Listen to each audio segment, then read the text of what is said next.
जय हिंद साथियों। बिहार बोर्ड 2025 के लिए पक्का ये क्वेश्चन आपको बोर्ड एग्जाम में सीधा देखने को मिलेगा। महज कम समय बचा हुआ ऐसे स्थिति में एकदम चुनिंदा क्वेश्चन ही लेके आ रहे हैं जो सीधा और सीधा एग्जाम में देखने को मिलेगा। बिल्कुल 100% करें कि एग्जाम में आने वाला है। ठीक है, तो चलिए 10 मिनट में आपको 4 से 5 क्वेश्चन आपको बोर्ड एग्जाम के लिए तैयार हो जाएगा। क्वेश्चन है हमारे पास 21, यानी इसके पहले हम क्लियर करवा चुके हैं। दिया हुआ है कि 3,4,0,3,4,5 का बहुलक होगा।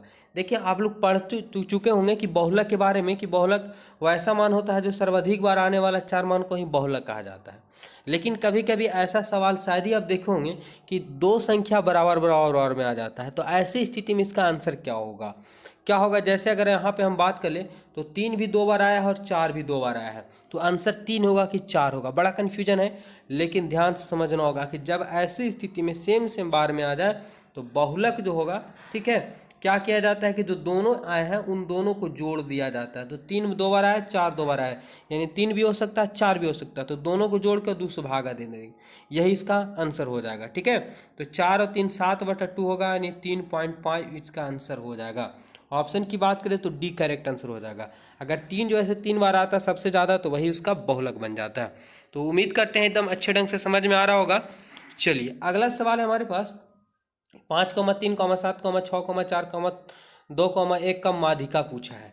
तो ध्यान समझना होगा। माध्यिका बनाने के लिए हम ट्रिक भी आप लोग बता चुके हैं, बने रहेंगे वीडियो में। और चैनल में पहली बार जुड़े हैं तो चैनल को जरूर सब्सक्राइब कर लीजिए, क्योंकि एग्जाम के पहले तक के लगभग सभी साइंस का पूरा ऑब्जेक्टिव चैप्टर क्लियर कर चुके हैं।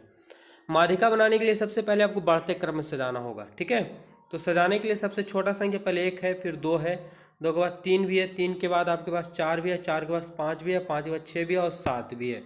अब यहाँ पे माध्यिका पूछा है तो 7 है, यानी विषम संख्या है। 1 2 3 4 5 6 7 विषम संख्या है। तो विषम संख्या में क्या किया जाता है, कैसे बनेगा, तो बीच में एक संख्या छोड़ के आगे और पीछे से हम जोड़ा लगा देंगे।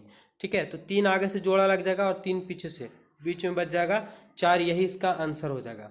अगर सम संख्या रहता तो बीच में 2 संख्या जोड़ के आगे पीछे जोड़ा लगा देंगे और दोनों को जोड़ कर 2 से भागा दे दीजिएगा, आंसर आ जाएगा एकदम शॉर्ट में। ऑप्शन सी है। 23 नंबर है कि प्रथम 5 विषम संख्याओं का माध्य कैसे होगा। चलिए ध्यान समझना होगा। सबसे पहले तो आपको यह समझना होगा कि विषम संख्या बोला तो 1 3 5 7 होंगे। ठीक है, सम संख्या बोलेगा तो 2 4 होंगे, और पूर्ण संख्या तो 0 से शुरू होती है। तो प्रथम 5 विषम दिया हुआ तो पहला 1 हो जाएगा, दूसरे में हमारे पास 3 हो जाएगा, 3 के बाद फिर क्या होगा 5 होगा, 5 के बाद 7 होगा, और 7 के बाद 9 हो जाएंगे। क्या 1 2 3 4 5 बिल्कुल हो गया। माध्य बराबर होता है संख्या का योग बटा संख्या, यानी 1 + 3 + 5 + 7 + 9 और बट्टा में क्या 5। चलिए जोड़ते हैं।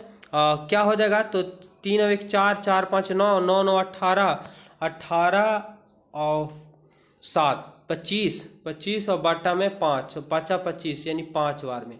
आंसर की बात करें ऑप्शन सी यहाँ पे करेक्ट आंसर हो जाएगा। ठीक है, चलिए आगे बढ़ते हैं। 24 नंबर सवाल हम लोग देखते हैं। दिया हो कि गुलाम हो, बेगम हो, बादशाह के पत्तों को क्या कहते हैं। तो आप लोग देखे होंगे कि बेगम हो या बादशाह हो या गुलाम हो, सभी के पत्तों पे क्या चित्र छपा हुआ रहता है, तो उसे क्या बोलते हैं, फेस कार्ड वाला पत्ता। ठीक है, क्या फेस कार्ड वाले पत्ता। ऑप्शन की बात करें तो यहाँ पे ए करेक्ट आंसर हो जाएंगे।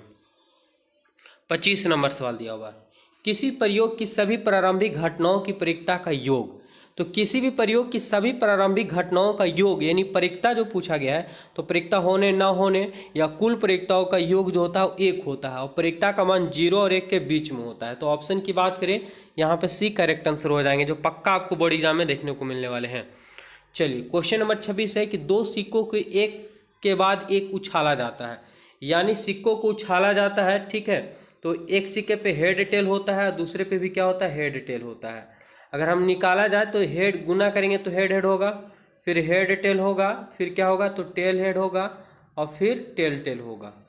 तो ये 4 संभावित परिणाम निकलते हैं जब 2 सिक्कों को उछाला जाता है। तब बोला कि इनकी क्या प्रयोगता है कि कम से कम एक हेड हो, कम से कम यानी अधिक हेड हो सकता है लेकिन एक हेड होना चाहिए। तो इसमें 1 हो जाएगा, क्योंकि डबल हेड है तो ये हो जाएगा, इस पे भी हो जाएगा, ये भी हो जाएगा।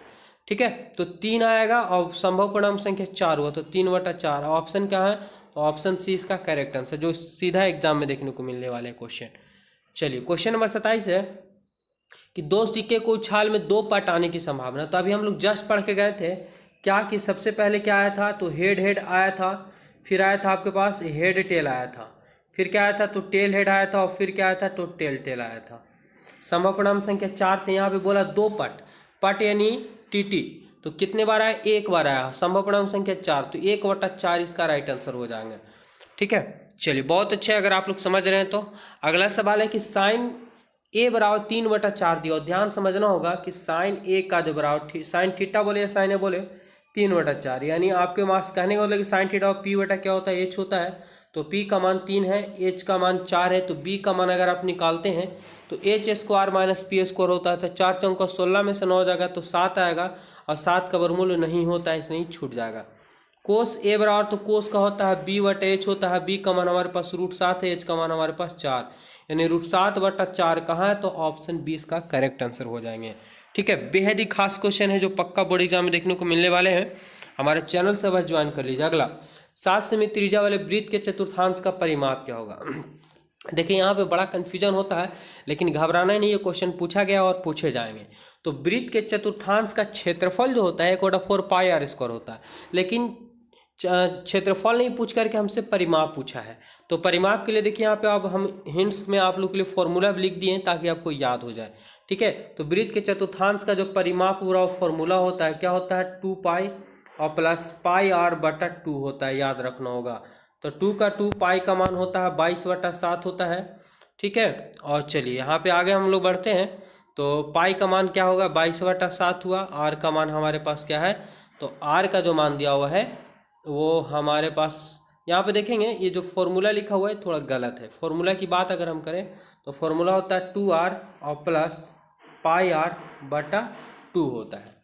अब 2 का 2, आर का मान हमारे पास क्या दिया हुआ, तो 7 दिया हुआ है, और प्लस पाई का मान 22/7 हो जाएगा। आर का मान हमारा, ठीक है, 22/7, 2 पहले से दिया हुआ, आर का मान हमारे पास 7 है। 7 से 7 कट जाएगा, ये कटेगा तो 11 बार में, तो 7 दूना 14 प्लस 11 जोड़ते हैं तो 4 1 5 और 1 1 2 25 आएगा। कहाँ पे ऑप्शन है, तो ऑप्शन 20 का करेक्ट आंसर हो जाएंगे।